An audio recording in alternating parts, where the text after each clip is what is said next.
All right, here we go. The United States was nearly a century old before it began restricting free immigration into the country. These restrictions initially targeted Asians in general, but eventually became focused on a single immigrant population, the Chinese. While broad sweeping exclusionary policies are not unique globally, the United States Chinese exclusion laws were exceptional in that they individuated the practice and pioneered the process of evaluating a specific immigrant's right to enter.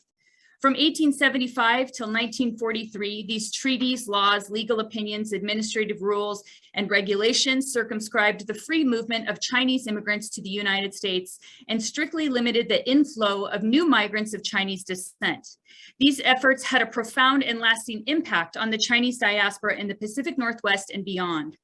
Navigating the ever-changing laws, rules, and regulations aimed at their exclusion shaped the nature of Chinese communities and influenced their relations and interactions with their white neighbors. Exclusion also divided the Chinese community into two distinct classes, laborers and a privileged class that included merchants. Attaining merchant status became the clear path for upward mobility. Okay, wait, why is this not moving? Hold on a second, sorry.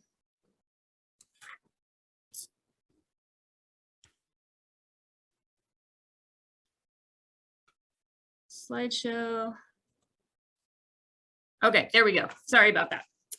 Partnerships in jointly owned stores became a way for multiple, often related members of the community to share merchant status, as well as the costs and challenges of operating a business.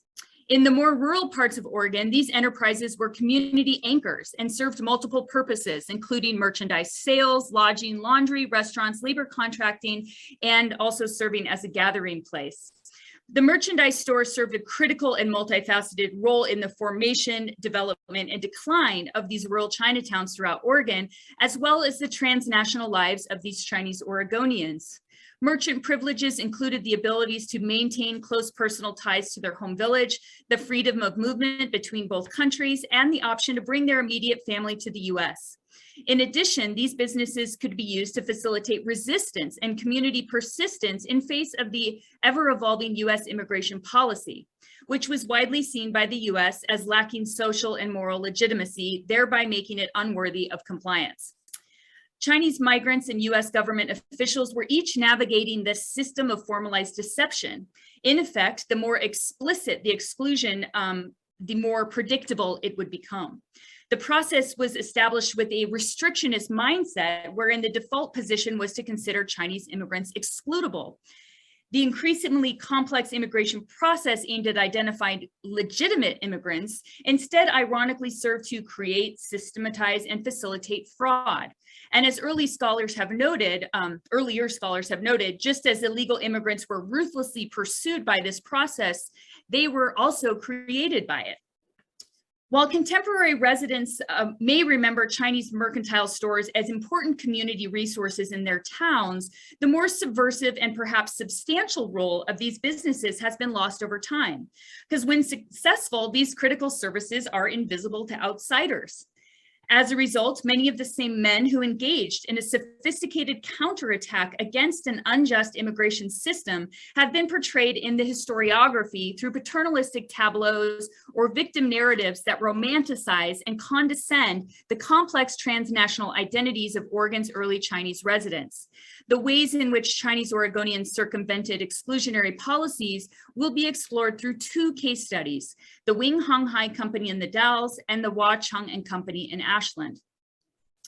The second half of the 19th century was a time when the US struggled to find a balance between its treaty obligations to China, a desire to maintain a favored trade status, and the fears and frustrations of a largely white West Coast population that had come to blame Chinese immigrants for pretty much everything. This increasingly complex political dance started with the Page Act and was followed by the Angel Treaty of 1880, which modified the 1868 Burlingame Treaty that served as the template for all the exclusionary laws that followed. This granted the US ability to regulate, but not prohibit, the entry of Chinese laborers. And for the first time, free immigration was legally restricted on the basis of race. Said restrictions were to be further based on class, splitting Chinese immigrants into two groups, the excluded laborer class and the welcomed privileged class that consisted of teachers, students, merchants, and travelers. And as most of you have at least a preliminary idea of the Chinese exclusion laws, I'm going to skip a rather dry overview and instead refer you to our aforementioned article, which provides a robust context for this following information. And also, I suggest Beth Lou Williams' 2018 Chinese Must Go for another overview. However, I don't want to let you off the hook too easily and want to emphasize, hold on a second, pages here, the need to do more to interrogate the legal backdrop of the 19th and early 20th century and the recursive relationship that it had with Chinese immigrants, as this paper is going to illustrate. This evolving set of exclusion laws place an untenable burden on Chinese residents living and working in the US. And as a result of continually expanding restriction, they became more openly defiant and creative in the strategies to sidestep the system. So the Wing Hung Hai and the Wachung Company stores each played an important role in the establishment and maintenance of Oregon's Chinese diaspora community. You can see here, they're basically on either sides of the state. And taken at face value, these businesses bought and sold goods and services to the residents of the Dalles and Ashland, Oregon, respectively.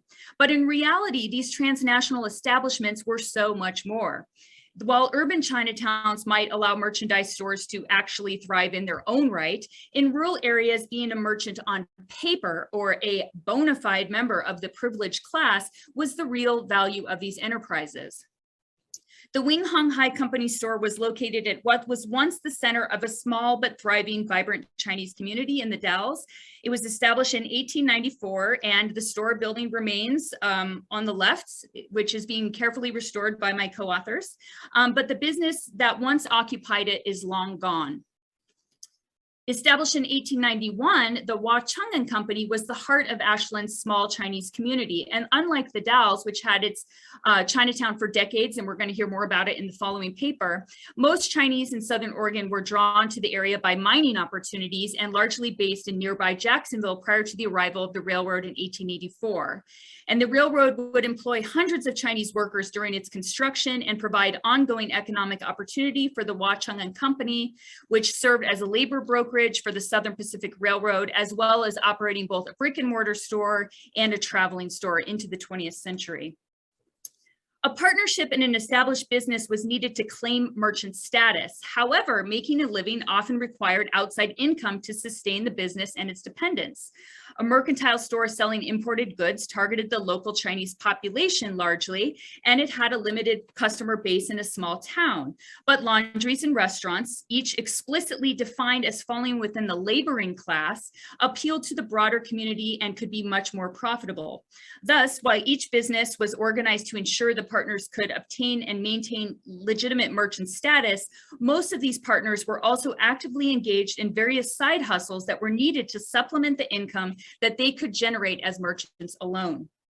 For example, the laundry business associated with the Wing Hung Hai Company was lucrative, yet created problems for the partners who aspired to be bona fide merchants. Yuen Hong operated the Wing Hung Hai store and the Yuen Hai laundry in the same building. And by 1906, the partners had invested heavily in the laundry, and immigration inspectors noticed. As a result, the laundry business flagged Mr. Lee as a laborer and prohibited him from bringing his wife and son over from China. Consequently, he began to perfect his merchant status by separating himself from the laundry business. And in doing so, he would lose the steady and reliable income, but he would regain the merchant status that was needed to bring his family to the Dalles. The laundry operation was sold, moved next door, and the businesses were carefully and clearly delineated. While members of both companies owned or were associated with laundries, restaurants, and other enterprises, the bulk of the Wachung Company's profits undoubtedly came from their role in supplying men and goods to maintain and build the railroad. In addition to serving as an anchor within the Chinese community, businesses such as the Wing Hung Hai and Wachung Companies also facilitated interaction and collaboration with their white neighbors. By 1892, the Geary Act required white individual to serve as a witness in an attempt to ensure the legitimacy of an immigrant's status. In the Dalles and Ashland, these witnesses included friends, neighbors, business associates, and customers. And while testimony supports lengthy friendships or repeated business interactions in many of these instances, it's also possible that money was informally exchanged for these services. Other Chinese informants have admitted that forgeries often listed mayors or postmasters as witnesses because these elevated positions would appear more credible to inspectors and could influence their view, particularly in remote areas where testimony was difficult to confirm. While Li Yuanhong and Wong Kwan Soo worked hard to facilitate passage to the US for their partners and extended families, they were undoubtedly receiving financial gain from these efforts. All aspects of the migration process were commodified, from papers to visas to witness testimony. And this practice was a complex mix of generosity, kinship, altruism, subversion, and exploitation, and could ultimately be quite profitable for the sponsor. Neither of our companies had a partnership book. However, company snapshots can be found in the various immigration files. While based in facts, these documents are clearly tailored to suit the needs of the current immigrant. Over time, at least 14 men were listed as partners in the Cheung and Company, which reported between 4 to 6 partners at any one time. Some of these partners were clearly legitimate and some questionable based on available records. The Wing Hong Hai Company shows a similar trajectory, with the Lee brothers and cousins joining and leaving over the years. The informal and fluid nature of the store partnerships could be a liability, but it was also a resource that could be exploited. Partnership shares could be bought, sold, and listed as an asset for partners traveling as laborers, and partners could accrue profits during their absence. In addition to providing merchant status, documented assets, or family affiliation to would-be immigrants, Li Yuanhong also resisted participating in oppressive immigration systems outright by aiding in the smuggling of Chinese individuals across the Mexican border. This strategy, which avoided the exhaustive US immigration process altogether, was another approach for circumventing Chinese exclusion by providing entry through a, quote, back door in Canada or Mexico, and thereby making Chinese migrants this country's first illegal immigrants. Brokers such as the Wong Kwan Soo and Li Yuanhong found profitable niches through exploiting their trans-Pacific connections, and the impact was twofold. In aiding an immigrant's passage, they might help their families and communities, but their ability to facilitate the movement of human bodies, labor, and goods across the border also makes them powerful middlemen in the process of imperialism and settler colonialism.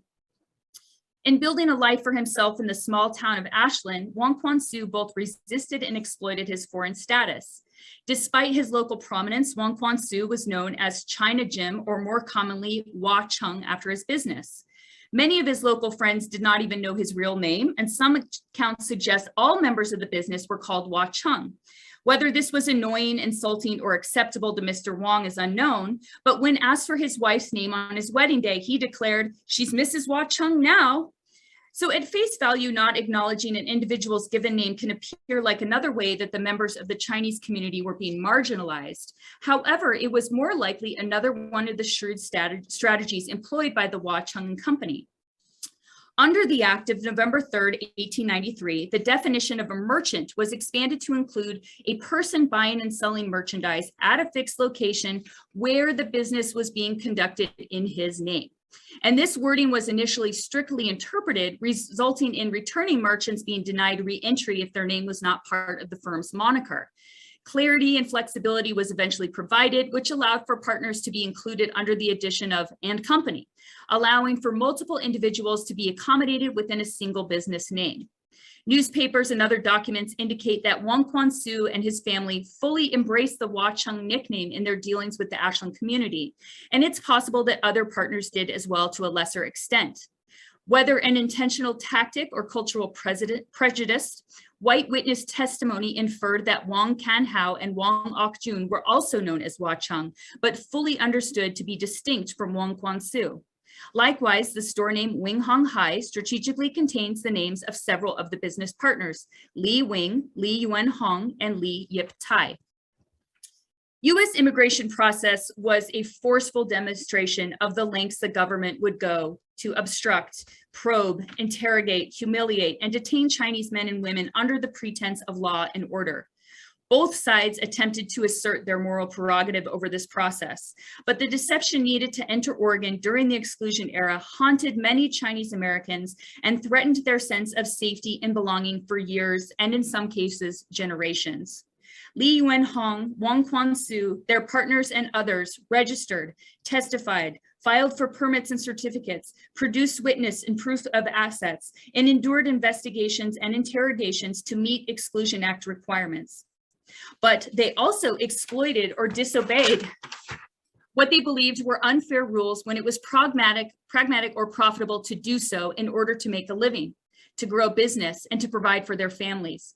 Documents indicate that as Wong Kwan Soo became an influential member of his adopted community in the surrounding region, he remained a powerful ally in his home village. Thus, his story illustrates the transnational experience of Chinese immigrants who were often negotiating the social, political, and economic realities of two distinct communities. And it's this complex web of supply, support, and social connection that was a key factor in the resilience and survivance of rural Chinese communities during the exclusion era. Taken together, these stories highlight the diversity of experiences, strategies, and struggles and aspirations of many Chinese in small towns across Oregon, and reinforces the notion that identity is complex and it's sometimes performative. And we need to do better to dig deeper to really do justice in telling the stories of Chinese Oregonians during this era. Thank you. And as mentioned, this was part of an article that is published in this journal here. I put the link in the chat, and yeah, thanks.